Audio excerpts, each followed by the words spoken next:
I want to talk for a few minutes just process some of the things I've heard. But it's funny, no matter where I go, it's like outside there's beeping and construction. In here there's beeping and construction. Like suddenly I'm coughing when I'm trying to talk. I guess it's all forms of resistance, isn't it? This morning I got my hands on an excellent Alan Watts lecture. I said nobody lands it like Alan Watts. He's able to capture how everything folds in on itself in this world so well, and how like we're never going to get there. We're always trying to fix things, and by fixing things we end up creating more of a mess, right? Because we don't understand how complex this world is, and how complex the body is, and that it's not supposed to be solved, and we're never going to be able to beat that part of the game. That's not how you beat the game. You can't beat the game, really. It's set up to never be beat. And so as a human, there's this sort of human journey where, pretty much a lot of people go through. Certainly you can get stopped at different levels, but it's like, at first you're like, I want the things of the world. So I get, and then, the pleasures of the world. So maybe it's food or sex or power, money, We see a lot of addiction these days, like can't get enough of a good thing. So worldly pleasures, right? And then you get those things and you go, wasn't so great. And I got there early in life, thankfully. And I didn't have to get a lot of money or go too deep in it to realize it was, or the show, or looking cool on Facebook or social media, or, it's just, when you go into those things for the satisfaction, they're not satisfying. That's what's so funny. So then he says, okay, well, then you go into art and literature. You're like, I'm going to be more highbrow about it. Can't find satisfaction there. Then you go into psychotherapy. What's wrong with me? Then you go, that doesn't really work. You learn about yourself, but you're still not really happy or better. And so you just learn about why you're a piece of crap, sort of. Oh, because my parents are, and their parents were, and their parents. It's not really anybody's fault, but here we are. So how am I going to be better? So it's like, okay, so then the most natural thing is religion, right? And maybe there's a phase in there that includes hallucinogenics, right? It's kind of the hippies and ravers of today. We go through that phase, open our minds, find it that way. Well, there's only so much of that you can do.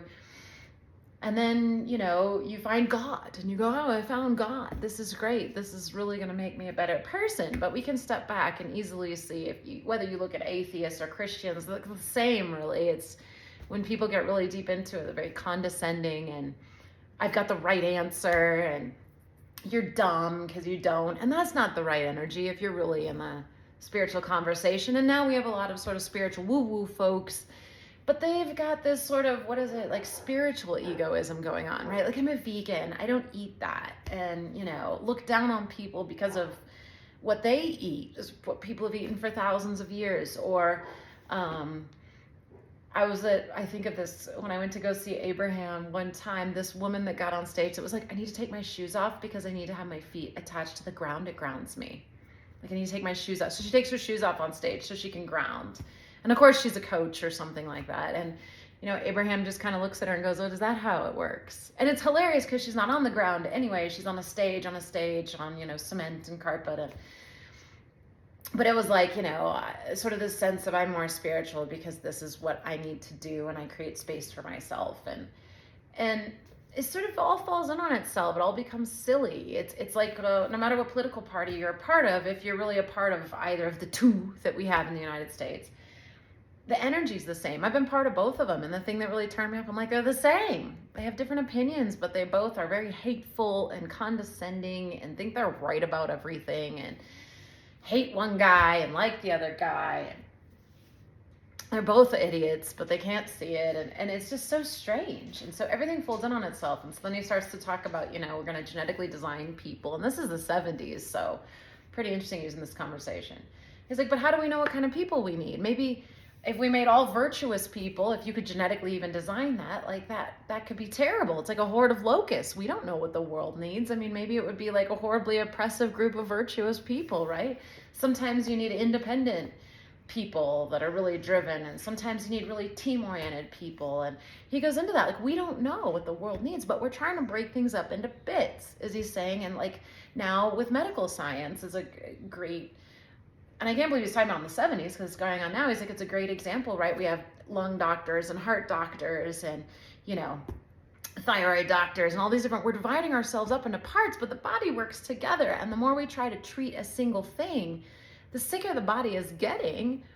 And we seem to be missing the point that when something takes over your body, be it any kind of disease, you want to say COVID or cancer, it's your immune system that's the problem. Your body can fight anything off. And we want to give antibiotics, we want to give pills or $30,000 shots of chemo that completely destroy your body. It's like scorched earth strategy, which is absurd. When cancer is your body killing itself, you need to increase your immune system and then it will fight it off. We all have mutated cells in our body all the time.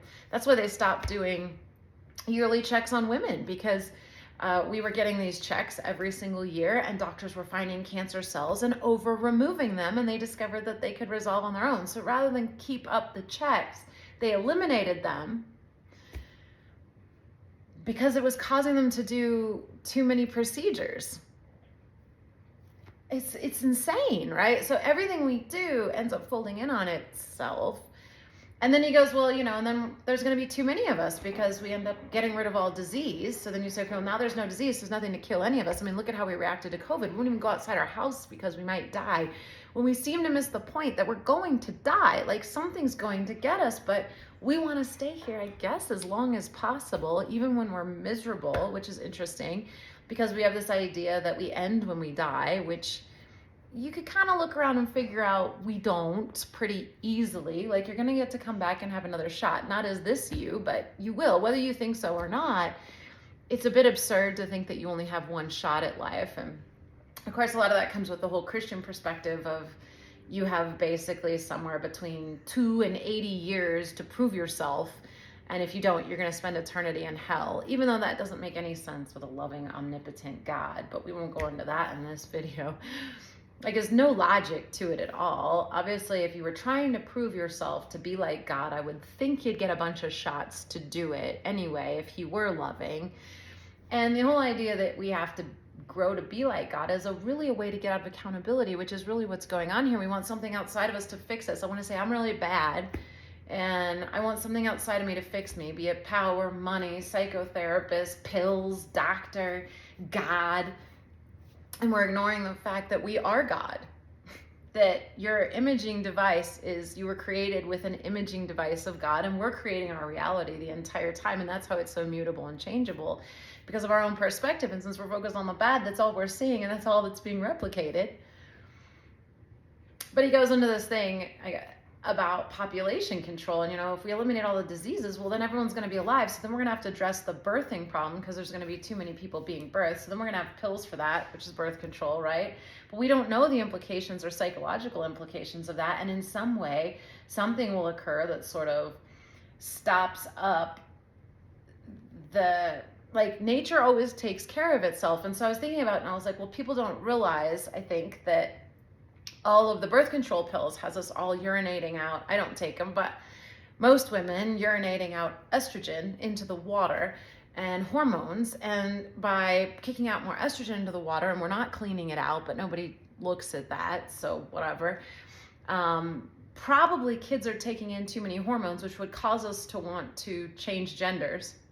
Or there's a lot of men who are actually being injected with testosterone now. And you could say it's the physiological problem of maybe having too many hormones in the water, hormones in the milk, hormones wherever. And maybe that's causing people to really have a desire to be another gender. Or I had a gay friend who told me about a book he read that some people felt that the increase in gayness or homosexuality observed in nature, not in humans, but in nature, always showed up, homosexuality shows up in nature and in animals when there's an overpopulation problem. So then the animals are attracted to same-sex animals and they stop reproducing at the same rate because their partners are same-sex and they can't. And this was a gay friend of mine that told me about this, and I was like, well, that's fascinating. Is that what's happening? And then you could say, okay, well, I guess it's awesome homosexualities can adopt kids now. I think that's great.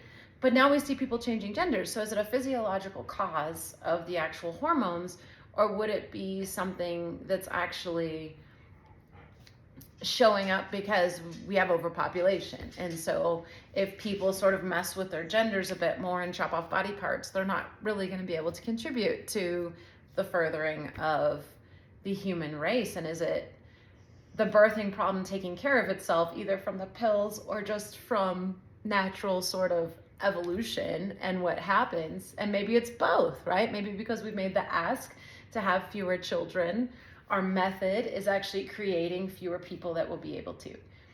And how, when we think something is virtuous, we can think, something is virtuous during the time we're living it and later think it's terrible, right? Even certain vaccines that showed up were great when they showed up. And then we've seen a couple generations later, they were very bad choices.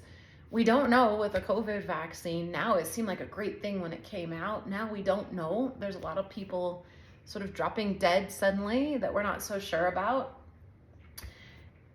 It's very interesting because we're always trying to get out of the parts of the game we don't like death. That all has to do with getting out of death.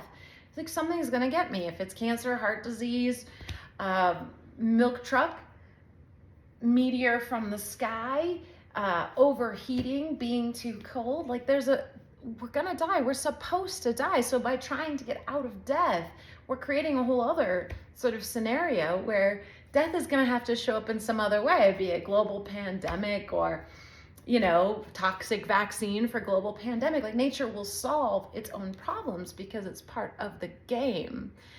And if we would stop trying to fix the things that scare us in the game, and if we start to take accountability for our power in this game, there's this huge thing. I think it's really coming to me, this shift. The shift is about accountability. We all feel victim to it. I think we feel victim to being on earth at a deep level and being human. We feel victim to God because he made us sinful, and now I have to prove myself to be better or worship him in some weird ass scenario that's going on with Christianity, where an all-loving God created an evil entity, created a good entity that could turn on him and become evil. And even though he knows the future, he didn't see that happening, or even worse, he allowed it to happen and created hell, which is worse. Anyone that would send someone they love to an eternal damnation would be worse than a Kim Jong-un or Putin, because they can only kill you once.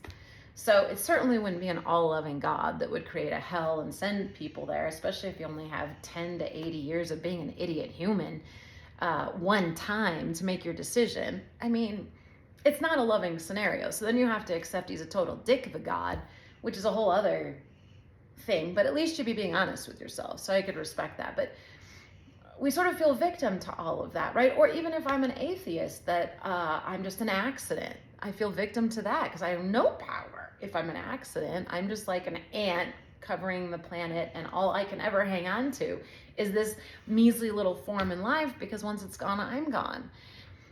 But there's another way, right? This is all about being I'm a victim to COVID. I'm a victim to my government. I'm a victim to my parents, right? I didn't have any choice about how I am because it's how they treated me. Of course, they didn't have a choice. It was about their parents and their parents. So that all seems like a really unfair scenario too. We're victim to everything. I'm victim to my job. I'm victim to my debt. I'm victim to social media. I'm victim to TV, right? And video games. But we're missing the point that we're choosing and creating all of it.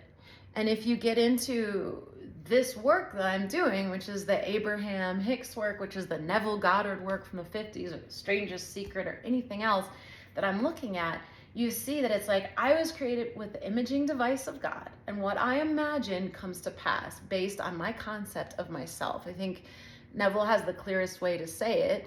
The Strangest Secret is a little bit more broad, saying you become what you think about all day long, in the sense that it generates your attitudes and the way you engage with the world. I mean, however big or little you want to get with it. Abraham would say, how you feel causes your attraction, which is really a physics conversation. We know that there's light waves and there's sound waves, right? I'm swimming in a soup of molecules. I'm not even real. The people who studied matter thought they were going to find like ceramic goo at the core of matter. And what did they find? They found space. They found a bunch of molecules. And even the people who got the Nobel Prize for studying matter said that at the end of the day, when we got to the core of it and it was all space, you have to come to the belief that it's emanating from somewhere and something is causing things to stick together, and it points at God. That's what they said at the end of the day. It was like, it points to there being something bigger, because it doesn't make sense that you're not made of something, you know? You're just made of some molecule collections that the deeper and deeper you get in, the more space it is, the more it looks like space out there. So there's something funny going on here, and so we know when Abraham's talking about feelings, we know that like attracts like, we know there's vibration, we know that we're not really solid, and everything is energy. We have discovered that, but we don't take that to the point of realizing, how am I generating my energy? And if like attracts like, then I must be drawing things to me based on energy. And that has to do with my emotions, that my emotions are my attraction point. That's my vibrating point. I never learned that. I never knew that the way I feel was causing me to attract my life, but you can get it scientific about it, and it would make complete logical sense from a physics perspective. It's not that weird. It really isn't. I mean, it's weird to talk about, but it's not with what we know about science. And the problem is we're sort of like Alan Watts was saying, dividing it up. I have a heart doctor, I have a lung doctor, so I'm in all these different pieces, and we're not getting the whole tamale that my body has a way of self-sustaining itself. We don't really understand it. And by separating out these different parts, we're not gaining that much. There's a holistic mechanism happening. And even when we just treat the body, we're entirely ignoring the feelings or the thoughts that are creating the body. I never learned that my mind and my thoughts and my emotions were part of my spiritual life. That's really all it is, right? The thoughts I think cause me to feel emotion, and that causes me to attract stuff. And the highest alignment I can get is with my inner being, which some would call the Holy Spirit, but essentially your non-physical component that knows everything and thinks everything's great and can guide me to what I want, because it can see a lot more than I can, because I'm in this finite thing. And all I really need to do is think thoughts that bring me to a place of feeling happier, which is not about focusing on problems. It's about focusing on what's going right, focusing on what's good. Then I feel different, and then everything attracts different. And if we're that way, we'd see that our bodies would really straighten it out in all the ways too. But even if they don't, it all works for good. It doesn't matter. You could take Jerry Hicks, who was married to Esther, and channeling Abraham all the time. Channeling's the wrong word, but allowing Abraham to sort of speak through her. And so exposed to so much high vibration, I think he died of cancer. And you could say, well, he got a disease and he was, now they didn't have insurance before that or have really any health problems that I'm aware of. So it definitely worked. And you could say, well, then look, he got cancer and died. But him passing is a huge part of their message, because what's happening? She's still communicating with him. And the last one I was at, and I'm hearing more and more, I didn't realize, like, she's writing to Jerry and then bringing him in, and he's responding. He didn't die. He's just changed forms. He's still there. Now, he let go of all of his resistance on Earth. But so the death was actually, I don't want to say a great thing. I'm sure it was extremely painful for Esther, but it's showing millions of people the truth about death, that there is no death, and that their relationship is still continuing, and he's still a part of her work. And so that certainly helped me a lot. I love my husband. He means so much to me. I'm like, what happens if something happens to him? And I'm beginning to realize, okay, he's still going to be with me. And if I pass, I'm still going to be with him. I'm not going to be as present as this. He's not going to be able to hold me and kiss me, but I'm going to be right there. I'm not going anywhere. I'll still be a part of his journey until he joins me or I join him or whatever happens. And so we don't realize that there's a dance going on, and it includes the passing and what's going on the other side and coming back through. It's a very fluid process. So we could stop all of our fear and stop trying to stop death and control the natural world. We can't. We want to make things as cheap as possible, as much as possible, get people to buy as much as possible. And for what? Why do we need so much stuff? Why? Because we think we're going to be better for having it. But how long can we play that game, right? That the better is outside of myself when the answer is just within. It's just about nobody, not God, not religion, not a psychotherapist, not a job, not a boss, not another country, not another place, not a bank account size. Nothing has what we are looking for.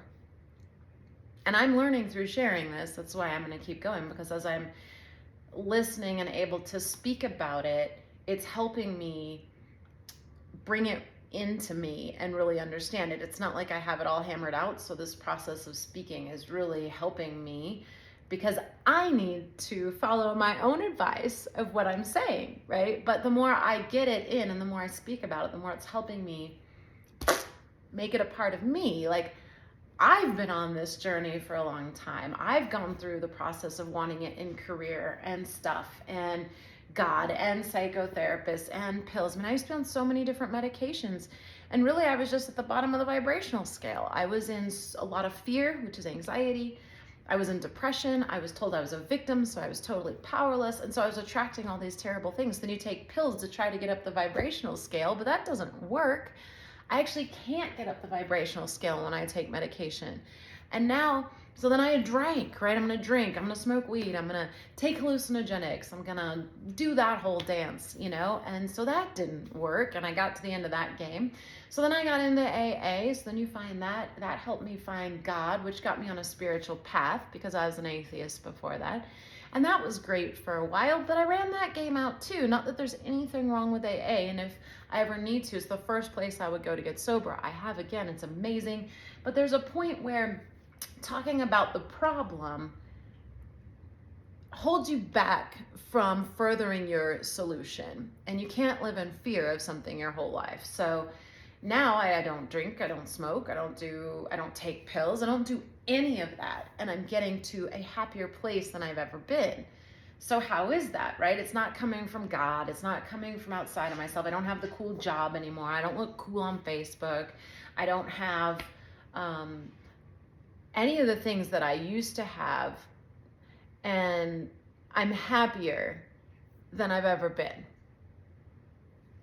I have the most real relationship. My husband and I have a very real relationship, so I have real love in my life. That's the first thing that came to me that's different, that's real.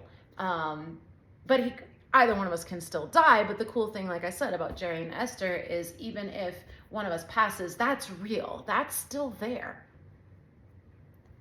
And that's what I want. I love real stuff. I want to be real, whatever that means for a human. Obviously, it changes day to day. I'm peeling back layers of an onion, but I do believe not putting any substance in my body to alter me is more real in some way. And I do believe not having all the fluff. You know, I can look super hot, and I will on video sometimes, but being just me and not being fancy, not having the fancy job right now or the fancy stuff, or I plan to have all those things, but there's something more real about just doing this just cause I want to feel better. That's the only reason really I'm doing this. And then I want to see what shows up, but I'm not expecting it to come from outside of myself. I'm looking at my like, how am I feeling, and what do I think is happening, and what do I want for understanding from that place? I don't know. I feel like I'm not getting to it fully, but there's something about accountability and realizing, like, when I'm powerless as a victim, I have no power. You have to take your power back, and you have to realize, but there's such a huge accountability piece of not just my circumstances or because I was drinking too much, I'm not doing well, and taking accountability for drinking too much rather than feeling like a victim and I deserve to drink because life has picked on me so much would be a good example. So it's how you move through AA and get sober. It's really taking accountability. Okay, life isn't happening to me. I'm not a huge victim. I've been victimizing people, and we hate to make that jump, but when you do, you get your power back. You go, oh, I'm doing this. It's not just happening to me. And while that's a really painful sort of bridge to walk, we don't want to do that. When you do, suddenly it's like, oh my God, I have all this power to change my relationships suddenly. My relationships aren't shit because relationships are just shit and things are happening to me. My relationships are shit because I'm a shithead. and I'm treating people in a shitty way. But we don't see that when we are a victim. We can't see it. And so that's a huge piece of that journey. And I think it's the first place where I realized, when I realized I'm doing this, I'm making a problem, suddenly I have power to do something. And the number one on the emotional scale is empowerment, which means I'm filled with power. So to go from the bottom of the scale, powerless, to get to the top of the scale, empowerment requires a journey through getting my power back, which is accountability is the key. But this goes so big, rather than just that little conversation, like, okay, well, I'm being crappy to people, that's why my relationships are crap, and I'm the one picking up the bottle and continuing to drink, so I could put it down. And sort of all these ways that you get your power back. In that conversation, there's a bigger one, which says, I am actually God. And what I look at, what I look upon, and what I think is creating the world. And so I am accountable for the world. If I want to sit here and be like, oh, the world is really going to hell in a handbasket, that's on me. And we don't want to take that kind of accountability. But think of the power you get when you do. That's really what this whole conversation is about, isn't it? It's like when I'm really realizing that I'm creating it. Like, because if we realized we had the power, we behave differently. When Alan Watts said, you know, how do you follow the will of God when the will of God is man and man's will is perverse? It is a brilliant point. How do you? If I want to go, because if I'm perverse as man, then I need God to save me, but it's not working. In case who knows, this whole thing of God's out there and I need him to save me, it's not working. I mean, even in the Catholic Church, at the highest level of priesthood, they're still banging babies. You know what I mean? Like, they're still having sex with children. Like, there's something really off there. And they're devout. It's not like they're not doing, you know, the thing. And even in big mega churches and stuff, like, the guys are banging their, you know, girls that come to their church, right? So, and I've heard about that again and again in mega churches where pastors, you know, are hooking up with vulnerable people in their population. Even the guy who healed Wayne Dyer, it was proved when he passed, no longer had leukemia. And that was from a divine healing from John of God down in South America. But what happened to John of God? How sad is that? He is in jail rotting because he was raping women, or, you know, I don't know if it was full on rape, but certainly sexually abusing his power or his skills. So what happened? The guy learned to get in a super high vibrational place where he could actually heal. It doesn't always work, not because he's a fraud, right? Medical science really doesn't want divine healing, but because the patient isn't able to join him in the high vibrational place. So, but if he can get people to a high enough vibration, which would be really hard, I would think, in a big group too. But it makes a lot of sense to me that Wayne Dyer would be able to get to a high enough vibration with John of God to be healed. He was already high vibration. I think he was in the meeting by himself, which I'm sure was quite expensive. But okay, so it worked. But so he was able to access a super high vibrational place that heals, but he was still a shitty guy. He was still using it for taking advantage of women because he wanted to get laid, right? That's so, oh, how disappointing is that? But it doesn't mean divine healing isn't possible. It doesn't change what he did, which is interesting. We have that dichotomy, but when we realize that we are creating everything, and I think Wayne was already in that place where he was willing to say, I'm creating my disease and I need help to let it go, or shift fully to love to let it go, and he was willing to let it go, and that was really just his avenue. But as long as we're thinking that this is coming from outside of us, like there's something else out there I can get, we behave differently. We allow ourselves to be perverse. We're like, oh, well, I'm broken anyway. Oh, well, I still have this anyway. Obviously, I'm just a human. And even if you're an atheist, it's there too, right? That I'm just an ant. I don't mean anything. Nothing actually created me. So you don't have to take accountability for the way things are.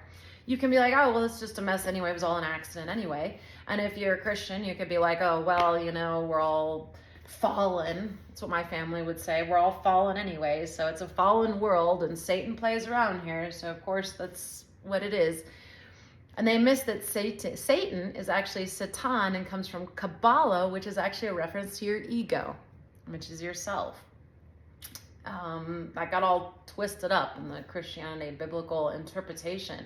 And if you take the Bible as metaphorical and you realize Jesus was an ideal, not an idol, and that he again and again is talking about the mental journey, that he was a master metaphysicist and really realized this truth. And I think Neville nails it. Neville Goddard got it, that Jesus and the Bible, it's all about how you think creates reality. That's what Jesus was teaching. He was teaching, be like me, follow me.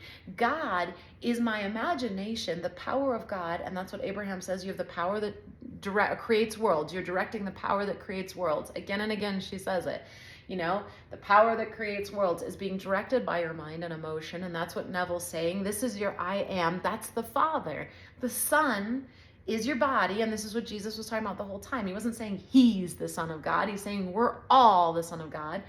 I am, and you are, I am as well.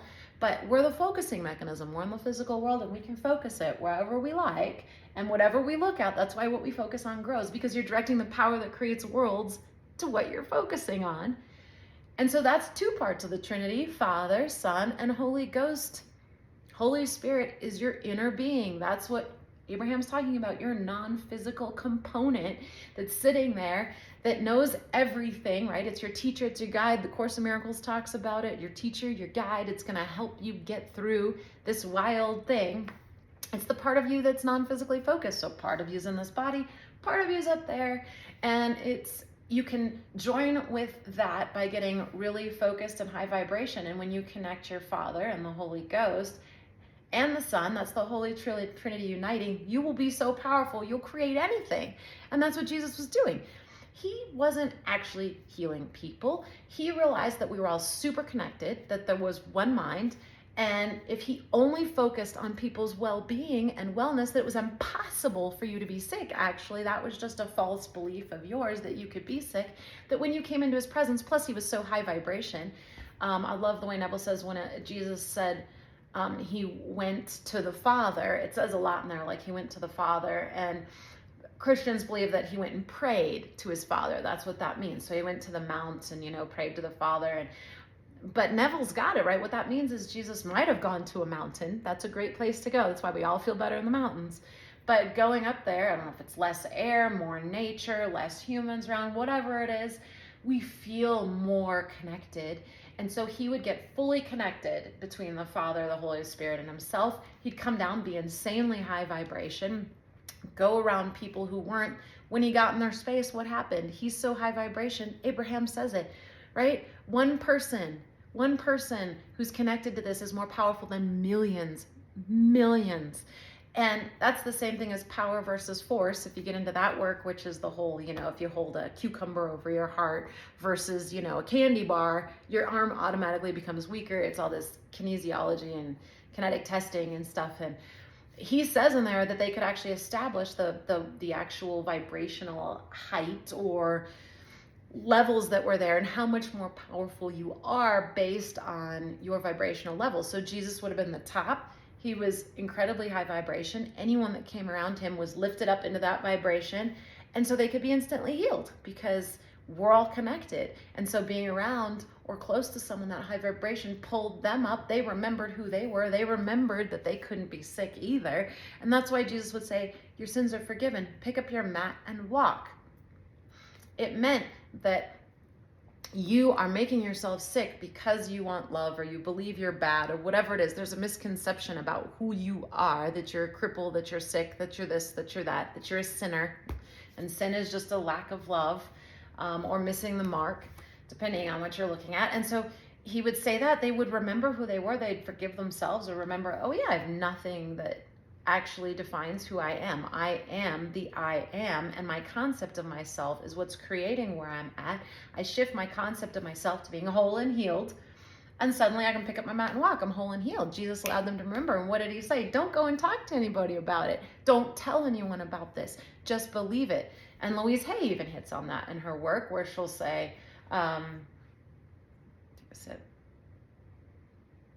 she would work with clients where they'd have a breakthrough. She had one woman, for example, suddenly she had perfect eyesight, had bad eyesight her whole life. They'd worked through something, suddenly she could completely see.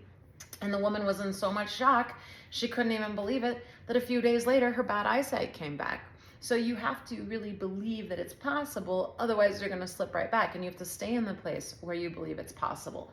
So it's very, we like to think, and that's what they did to Jesus. And they said, okay, this is too dangerous, that a man realized he was God and is telling a bunch of people they can do it, because Jesus said all these things I can do, you can do, and more. But we just ignore that for some reason.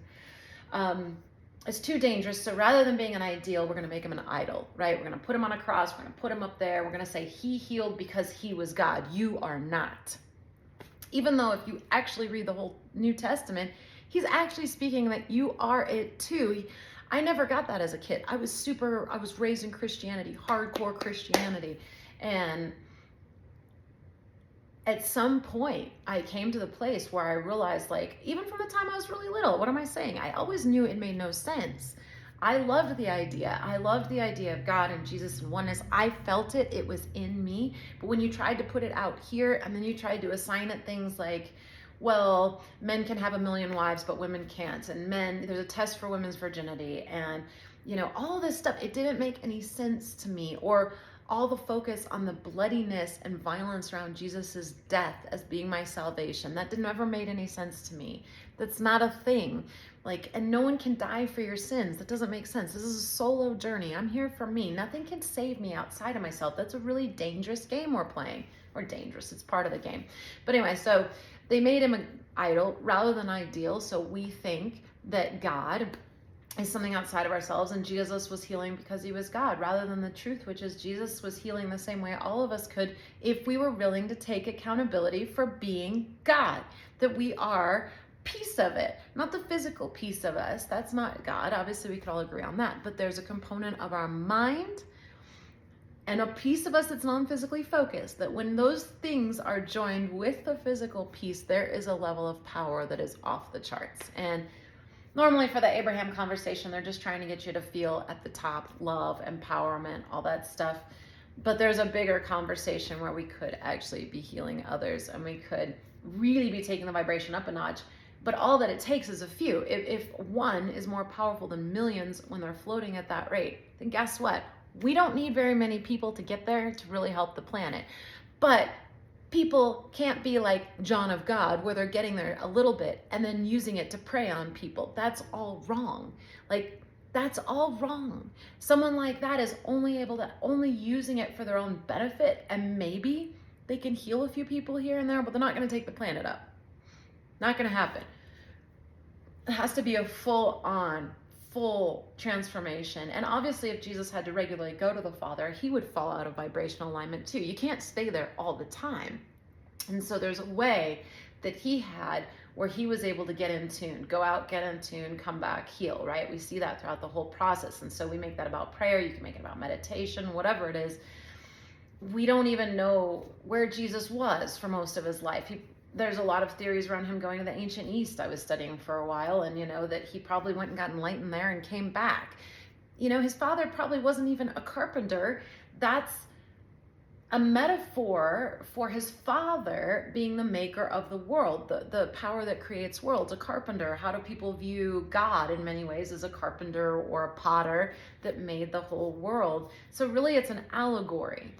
And I've spent so much time too in Christianity studying the lineage, that it was so important to maintain that the lineage of Jesus came through David as predicted in the Old Testament, blah, blah, blah, blah, blah. And then you realize that lineage leads to Joseph, not Mary. Well, Mary was supposedly a virgin. So if you take that as an actual, legitimate, serious conversation, then Jesus didn't come in the line of Joseph. He came in the line of Mary, because she was the one that was genetically united with him. So if you really wanted it to be about genetics and predicted in a line, then it wasn't his stepfather. That's weak. I'm sorry, guys. So it's very interesting. It makes much more sense to have it be an allegory. And Neville even says even the virginic, immaculate conception has nothing to do with Jesus and how he was born. It has to do with an idea and how it's born in our mind, right? That it's just between us and the Father. And in order for it to be born, all of that story is about explaining how to birth a real desire, how to bring a real creation into the world, just yourself with you in your mind. And if you take that perspective on the whole Immaculate Conception and birth, it's not that Jesus was actually in a manger in a stall, that we're talking about a metaphysical journey and birthing this world that's around us. If we took accountability in that way, we would handle ourselves differently.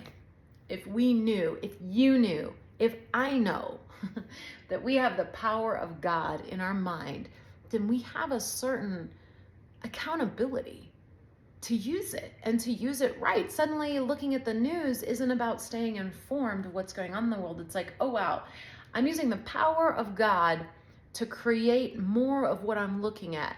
Let me look at the news. Do I want to create more of that? No. Do I want to create more natural disasters and more murder and more war? And no, I don't. So I'm not going to look at it. I'm not going to use my power of God to look at that.